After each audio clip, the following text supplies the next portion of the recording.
नमस्कार, मैं अनिल कुमार जन नेटवर्क से आप लोगों का बहुत बहुत स्वागत करते हैं। और मैं आज एक ऐसे शख्स से मिलने आया हूँ जिनका परिचय का कोई मोहताज नहीं, एक अपने आप में बेमिसाल है और भलीभांति परिचित है। और हम आज बहुत ही दूर से आज इनका एक्सक्लूसिव इंटरव्यू लेने आए हैं, जो कि टाइगर भाई के नाम से भी जानते हैं।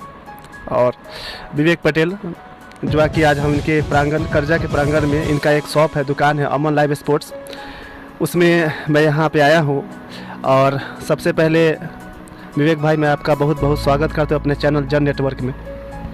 धन्यवाद आप सभी भाइयों का जो आप यहाँ तक आए हैं। कहीं ना कहीं हमसे लगाव है, दिलचस्पी है, चाहे जो भी कहें, प्रेम भी कह सकते हैं, इसलिए आप लोग आए हैं। प्रेम नहीं है, सभी युवाओं का प्रेम है, क्योंकि आप यहाँ तक अभी तक मैंने देखा है कि लोग आजकल के ज़माने में अपने अपने में बिजी रहते हैं और अपने कार्य को बढ़ा करके अपने जीवन को संपन्न करते हैं। लेकिन आप एक ऐसे इंसान हैं जो कि अपने देश के जो युवा है, युवाओं को आगे बढ़ाने में काफ़ी ज़्यादा हद तक बहुत ही ज़्यादा मदद कर रहे हैं। और अभी तक आपका इतिहास है, मैंने भी देखा है, जो अभी तक अपने युवाओं के लिए सब कुछ समर्पित करते हैं। तो आपको ऐसा क्या लगता है कि हाँ, कि युवाओं को आगे बढ़ाना चाहिए, या अपने पीछे का भी कुछ व्यक्ति का स्वार्थ होता है? तो ये सबको नहीं देखते हुए आप इतना आगे, अपने अंदर ये उतावलापन होता है, तो उसके पीछे क्या राज है? ये सभी हम दर्शकों को बताएं। देखिए, राज की कोई ऐसी बात नहीं है, बात है देशभक्ति का। मैंने भी अपने देश से प्रेम किया था, मैंने भी सेना की तैयारी किया। मेरा बैड लक था कि हम सेना में नहीं जा पाए कुछ कारणवश, लेकिन जो चीज़ हमारे अंदर में था उस चीज़ को हम निखारे। वही चीज़ हमारे गांव समाज के बच्चों में देखने को मिल रहा है। उनके अंदर सब कुछ होते हुए भी सिर्फ एक प्लेटफॉर्म नहीं मिल पाता है, एक रास्ता नहीं और एक सही इंसान नहीं मिल पाता है, जिसके कारण बच्चा आज असफल है और अपने रास्ते से भटक रहा है। आज के समय में युवा का अभी बहुत सारे युवाओं को देखने को मिलेगा, बाइक फर्स्ट चॉइस है, बाइक हो गया, मोबाइल हो गया, ये हो गया। लेकिन उसको अगर सही रास्ते पर लाया जाए तो वो उनका ड्रीम जो होगा, वो सेना हो, बिहार पुलिस हो, चाहे कोई भी ऐसा जॉब हो जो वो अपने गार्जियन को खुश रख पाए। तो उस रास्ते को मैं बच्चे को दिखाकर उस रास्ते पे चलने की मतलब एक रास्ता बताता हूँ, विशेष कुछ नहीं है। थोड़ा सा अपने बारे में दर्शकों को बताएंगे, अभी तक अपने स्ट्रगल के बारे, संघर्ष के बारे में, और यहाँ तक पहुँच करके मतलब युवाओं के दिल में अपना जगह बनाने के लिए क्या क्या अभी तक आपका प्रयास रहा है? देखिए, अब मेरे बारे में जानना चाहते हैं तो सेना में हम भी बहुत बार ट्राई किए, निकाले।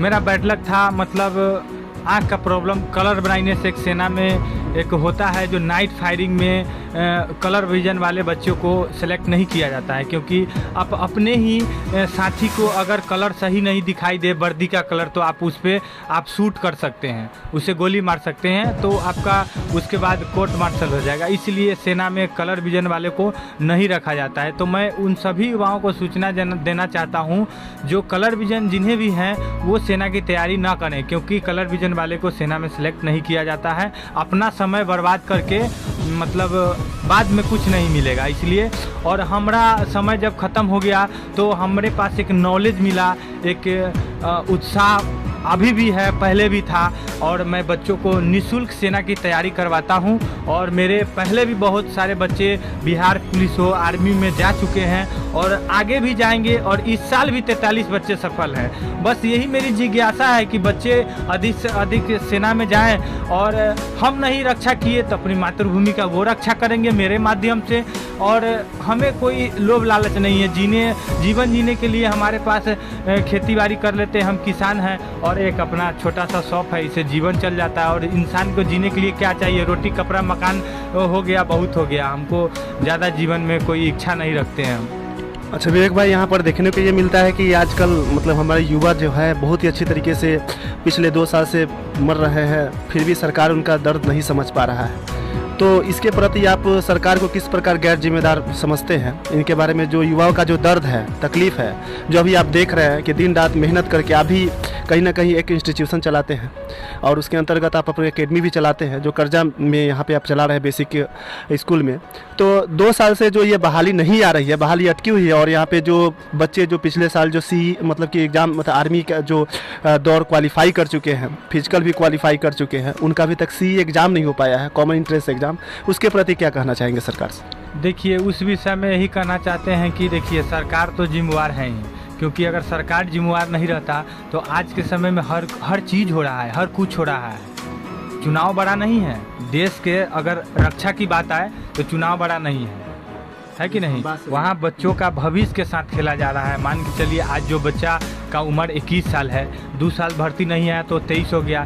सेना का रूल है कि 17.5 से 23 साल के बाद आपका एज खत्म हो जाएगा। वो बच्चा क्या करेगा? वो तो अपना समय बर्बाद कर लिया। उसके माता पिता, अगर बच्चा घर से निकलता है तो उसके माता पिता का इच्छा होता है कि मेरा बच्चा मेहनत करने जा रहा है। वो बच्चा दिल से भी मेहनत करता है, लेकिन यहाँ वैकेंसी नहीं है तो नौकरी कहाँ से होगा?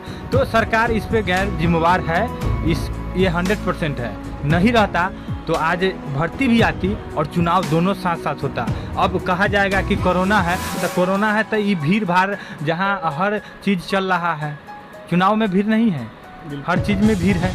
आज सब कुछ खुला हुआ है, लेकिन सिर्फ सेना का एग्ज़ाम नहीं हो रहा है। क्यों नहीं हो रहा है? खेला जा रहा है बच्चों के भविष्य के साथ कि युवा का कमर तोड़ देंगे तो हमारे सामने बोलने वाला कौन रहेगा? बूढ़े 60 साल का इंसान क्या हमारे बीच में आकर हमें उसका आंदोलन कर पाएगा? नहीं कर पाएगा। तो युवा को ये बरगलाया जा रहा है, मतलब युवा का कमर टूट जाएगा तो कोई हमें बोलने वाला नहीं रहेगा। इसका हम सापेक्ष उदाहरण देख सकते हैं कि हमारे ऐसे हम न्यूज़ में बारी बारी से आ रहा है कि हमारे भारत देश के कुछ बहुत सारा बच्चा आत्महत्या कर लिया है।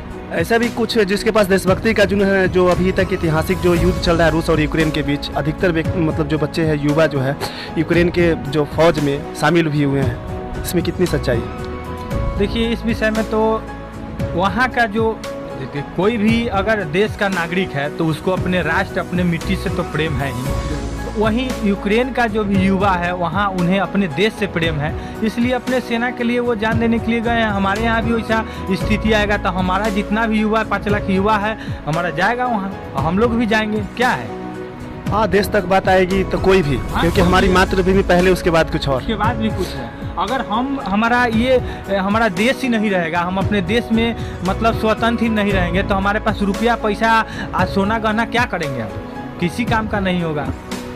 तो आप जब पहले जब मतलब कि जब उस समय के स्टेज में आए, एज में आए, तो आपके अंदर ये कैसे भावना उत्पन्न हुआ कि भाई हमको देश सेवा करना है? इसके अंतर्गत और सभी बहुत सारे जॉब्स थे आपके पास, और भी सारे ऑप्शंस थे, लेकिन इसी को क्यों चुने आप? देखिए, हमारा दिल से हम बता रहे हैं कि हमको सेना का जो वर्दी देखते थे ना तो मेरा दिल खुश हो जाता है। इसलिए कि कोई भी मूवी बनता है ना तो उसका स्क्रिप्ट होता है, लेकिन सेना का कोई स्क्रिप्ट नहीं है। सेना द रियल हीरो है, इसलिए हम रियल हीरो बनना चाहते थे और मेरा किस्मत में नहीं था, नहीं हुआ। आप कब अपना दौर निकाले थे, उसके विषय में कुछ बोलिए। देखिए, हम फर्स्ट टाइम भर्ती में गए थे तो मेरा दौर नहीं निकला था, हम भी नए थे। कौन से ईयर में? हम 2014 में गए थे। तो 2014 में पहली भर्ती गए थे, एक चक्कर मारे थे, बैठ गए थे, क्योंकि हमारे पास ओवर कॉन्फिडेंस ज़्यादा था। ठीक है, बस वही बात था। तो पहली भर्ती नहीं निकली, उसके बाद 15 निकाले, 16 निकाले और 17 भी निकाले और 19 भी निकाले। 18 में भर्ती नहीं आई हुई थी, 19 भी निकाले और SSC GD भी निकाले। मतलब कलर विजन है तो वो SSC GD हो या आर्मी हो, डिफेंस में नहीं होगा, इसलिए नहीं हो पाया, अनसेलेक्ट हो गए। उसके बाद अपना ये बच्चों को सेवा दे रहे हैं। सुबह में 6 से 8 सबका ट्रेनिंग चलता है, उसके बाद अपना शॉप पे हम अपना समय देते हैं। चलिए, बहुत ही खुशी की बात है और कि हम लोगों के बीच में जो विवेक भाई, जो कि अपने देश के प्रति इतना श्रद्धा रखते हैं और देश के प्रति इतना, और यही नहीं, आने वाले समय में भगवान ने चाहा तो मेरे पास इतना बड़ा एकेडमी होगा कि पूरे भारत के जितने भी मजबूर ज़रूरतमंद बच्चे हैं मेरे यहाँ रहेंगे, तैयारी करेंगे, फ्री ऑफ कॉस्ट में उनका तैयारी होगा, जैसे आज हो रहा है और कल भी होगा। क्योंकि मैं अभी जीवन का 30 साल जिया हूँ और अपने आने वाले समय का 30 साल जो भी जीऊँगा, 40 साल वो युवाओं के सेवा में जीऊँगा मैं।